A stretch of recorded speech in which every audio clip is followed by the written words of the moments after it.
the full force of the data protection law is coming into force. This was a story that was in the Daily Nation yesterday. There is a club where it is now told that it has to pay a big fine for posting photos of its customers online. The series of pictures and videos showing people having a good time has left Casavera Lounge staring at 1,850,000 shillings loss. And revelers found his photo on social media, and when he tried to trace the source, he found it on the club's Facebook page. And at a glance, maybe just to tell you what it does really entail there, that the clubbing trend is against the law. Clubs have for years shared images of people dressed in skimpy outfits or caught in compromising positions or in places they are not supposed to be. Some of the videos and images shared on social media platforms are usually done without the consent of the subjects. But this, the Office of the Data Protection Commissioner says, is in breach of Section 62 and 63 of the Data Protection Act 2019 and Regulations 20 and 21 of the Data Protection Complaints Handling Procedure and Enforcement Regulations 2021. Well, it's nothing that they can plumb deeper into, but at least to just educate the public on this, that it is bound to affect you, especially in schools where we have billboards, even if it's just showcasing some of the people in schools. Maybe they're skating. I've seen a lot of this being put out there. Have they sent or sought the consent of the parents or the guardians of his children, or maybe the patrons as well that have been captured? Informatician. Debal, I'm glad that the data protection laws have become of age. Issues of privacy and confidentiality are important. In the West, it's been a major issue. For a while, that Europe in particular had very strong, what are called generalized data protection regulations, perhaps even more stringent then than the US. But I think the US has also, the rest of the world, Kenya has also caught up. Our data protection regulations are pretty good. But I think what Kenyans need to know, and particularly those who collect data, let me begin from the known to the unknown. The manual. You go to an office building, you are asked, write your name, write your ID number, write your phone number. In a few instances when I'm able to avoid, I avoid, because I don't know who is going to be to access that data and for what purpose is it going to be used for. I think what those who access information need to know is that now there is rules and regulations and the laws. You need to be licensed as a data collector, data processor. There are various categories that are in place.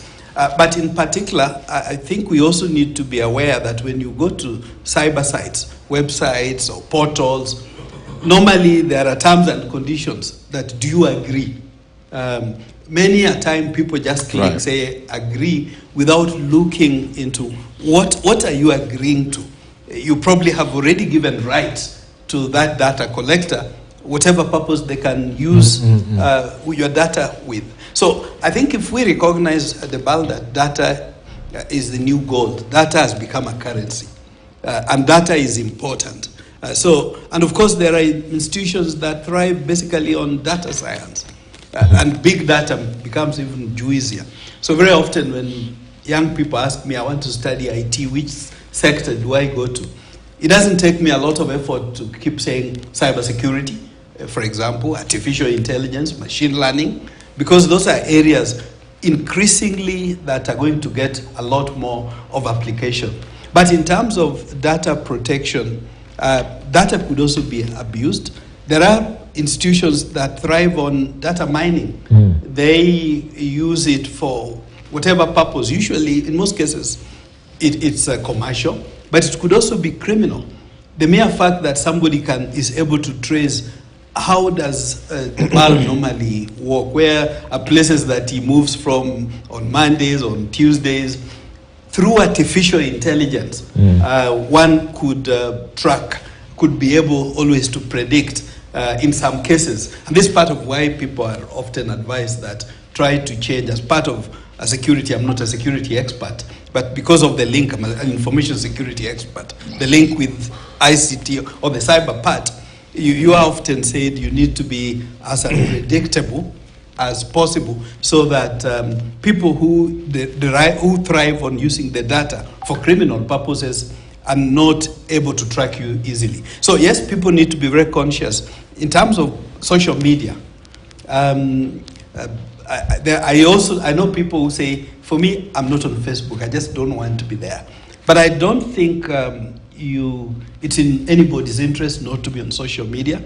The benefits far outweigh the negatives. But even though there are the negatives, you can mitigate against abuse. So be careful of what you post on social media, because you could be exposing yourself to detractors. And of course, if before you post data about other parties, there's what we call intellectual property. Your own person and your pictures and your data is your personal property. So people be careful. In fact, for me, I tell my friends, even your own, there are people who post even pictures of their houses, their bedrooms, and so on and so forth. I think you're overexposing yourself, because as they tell us, internet never forgets. So and it's global. You don't know somebody in Barbados, somebody wherever else in the world has got that information. To many, it may not mean anything, but to your detractors and your friends, it may mean a whole lot of things. So be careful, and particularly when it comes to young people. For schools posting data, it's important that you get consent. If they are adults, get consent from them. If they are still minors, get consent from their parents and guardians, so that before you flood their data on social media. But I think this is early days in terms of the use of people's data on the internet. Right. I hold a different view. The fact that I have a smartphone means already my data is out there. Whether it's out there. Has the person whose SIM card I'm using got me to sign a data protection? It never happened when I was registering, right? The KYC, they took my information. Do I sign a data protection at that point in time? Yeah. So all these people are expected to protect your data, but it will happen just like happened in nightclubs, where it used to say management reserves the right of admission. Yeah. So what will happen now is that before you enter anywhere, they'll ask you to sign and allow them to do whatever it is as a condition of entry. Yeah. So a nightclub like this one, if I was the operator of this nightclub, I'd just make sure that as you come in, you sign, right? Which allows me that opportunity, right? And people are then going to keep away from that nightclub. But what am I signing into? No, is it just a signing, or are you signing that you're going to? We got the freedom to take your pictures. There was conditions of about 70 pages that you have to renew. You just went in, clicked, and said okay, and went in. You did. I bet you 99% of the people you don't go through. Never read that thing. Yeah. So if Facebook wants to use whatever it is in there. They do. Yeah. Right? Because of the data protection becoming a big thing globally, they have revised their conditions. Yeah, and they are telling you that from January next year, we are going to change our conditions of operation, and they keep reminding you every 3 months that this thing is going to change. Right? We are updating whatever it is. All smart digital operators do exactly the same thing, and by the time they put in the GDPR, whatever you call it, regulations within their conditions, right, and they tell you that is what they're doing. Patrick Obath says, I'll do it whatever it is. Come 1st of January next year, it's happened. And you're still using Facebook. And you've been warned for a whole year. Then you come back and say, no, these guys are using my data. Yet you've consented under those regulations. So I think the thing is, social media, the digital environment and everything else, people are getting sensitive to it. The GDPR has been put in now to stop people from doing that. And I think it is right that people give consent if something is going to be used. But what is going to be happening is that there's going to be denial of service if you don't actually give that consent. And he's right, actually. I go to conferences now and I have to sign off that they can use my image. Right? Am I going to walk away from that conference when I'm going all the way to Mombasa for a conference and then I'm told they're going to use my image and whatever it is and I whatever, because they're going to put my picture in the newspaper. That has been happening, right? In the newspaper. That is still the same thing. Do you actually sue a newspaper for having You know, like now, have you signed for your image to appear on TV? I think the fact you consented to come on TV, you know you're going on TV. But it means, So, But the Bal, you made an important this point. image can be used elsewhere in the world. Yes. As you're sitting here, I think somebody can crop this image and use it. So, you know, I think this whole area, people have to be sensitive to the reality of what is happening around the world. It's a balancing act. And the GDPR is basically highlighting to you. What is GDPR for the sake of Kenyans who... generalized data protection regulations. Regulations, whatever it is. But the Bal, It actually, said, you have as an individual to understand what your rights are. That's the key thing. And when you're going to do something, understand what your rights are, and when you're going to expose this and the repercussions, and then go ahead and do it. That's all it is saying. Let's not lose an important point, the Bal, you mentioned that when you sign in, you are giving rights. Yeah. You asked rights for what? I think rights cannot be absolute. So if you go into a club and then maybe you step aside to the smoking corner, if there could be, of course I don't smoke, as an Adventist I don't, but there are people who do. Yes, that caveat. Yes. It means that other smoker. Somebody steps aside to smoke or go to the restroom. You know, if you tell me you have rights to use that information and send it out all over to the world to see. It's like this tourist who was smoking the plane from Mombasa to Nairobi. Then that would be not right. So even though there could be rights and you've given permissions for people to use your data, it's got to be in a regulated context. And that's why even social media sites like Facebook, Twitter, and the others, they normally give options. Maybe what needs to be done are two things, Debal, in my view. One, the general users need to be made more aware, and part of that is already happening. And secondly, the service providers, the data collectors, data processors, and so on, need also to simplify. They need to realize they're working with human beings, not lawyers. Instead of giving 10, 20, 30 pages, let them simplify, maybe on a one-pager, so that people have the discretion. A few of the providers normally ask you, do you give us permission just to use the very essential ones? Because there are certain essentials that they need for purposes of, for one purpose or another, often for the benefit of the consumer, the user experience. I think that, in my view, is the way to go, so that the very bare minimum, even the unsuspecting user knows that, okay, allow them to use that. But for the others, if you are going to use it for commercial purposes or whatever other purposes, please get my permission. I think that's the way to But go. it's a very difficult balancing act. But before I move on, it's interesting when you say the bars used to say they deserve the right. We used to have another one in Mitahato where I grew up. Na usikunye pombe ya mwenyewe.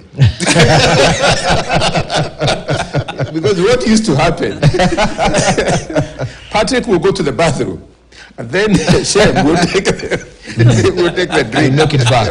But having said that, it reminds me of he was actually in computer science, working in Chiromo. And it was fashionable, that coming to dance at KICC. Just started, and I think for his reason, he had told the family he has gone somewhere else. And somehow the cameras were all over the KICC, and the man was there. Right. So there was evidence. Ulikuwa nafanya nini hapa? And he told us he went somewhere. Data is so important because even when I teach, and even data analytics, it helps us to make decisions. True. It helps us to focus. 2050, the population will be like this. What are the consumers going for? And therefore, we need data because it helps us to make objective decisions. However, that data also needs to be protected in a way that it's not being used against. And the point you're making, as long as you have these gadgets, the information is out there. Somebody went yesterday and said, I just got your CV from the internet. Is this the right CV? This is your number? I said, yes.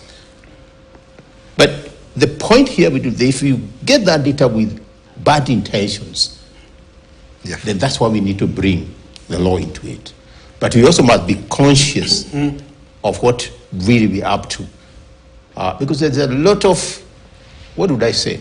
There's a lot of hyenas out there who want to get that information for their own good. And that's why it comes in very strongly.